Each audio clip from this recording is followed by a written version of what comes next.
So hello, magandang araw sa inyong lahat. Ngayon may binili akong isda. So nagkakalaga lang yung isda na to ng halos nasa 200 pesos pero napakarami. So ganyan lang sila kalaki. Ang gagawin natin tatanggalan natin ang dumi sa katawan.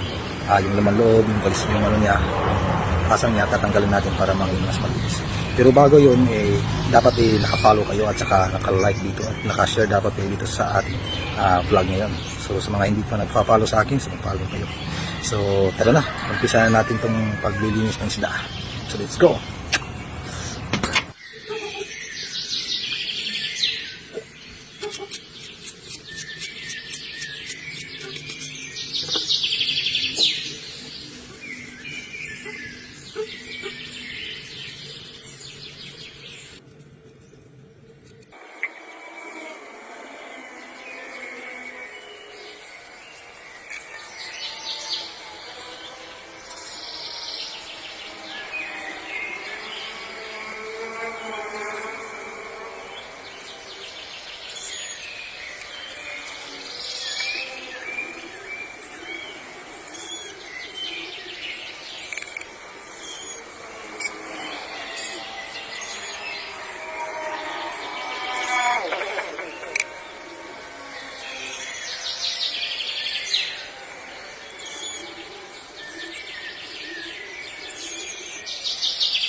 Nalinisan na natin yung isda. Tatanggalan na natin ng kaliskis, kinaliskis na, pero hindi pa natin natanggal yung yung laman loob niya. So itong yung isda natin, papakita ko sa inyo.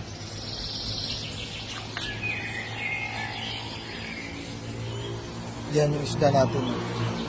So lilinisan pa natin. Hindi pa natin tanggalan yun ng muna para makita mo. Sa process pa. Masarap itong gawing prito, pwede rin paksiw. Ang hila lang kaya ang isda niya.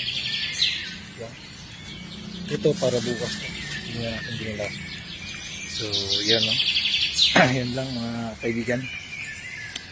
So tara, linisan na natin yung yung isda para matapos na.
Ayan, malinis na yung isda natin. Tinanggalan na natin ng hasang. So, ayan. Wala talagang makikitang dumi. Kaya, mamaya umpisa na natin itong pagluluto nito. Daming isda, no? Sarap niyan, mga kaibigan. Isda for life. Kaya, let's go na. Umpisahan natin.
tuna. Try natin, subukan natin. Sarap pa yung pagkagawa. Ihari nito.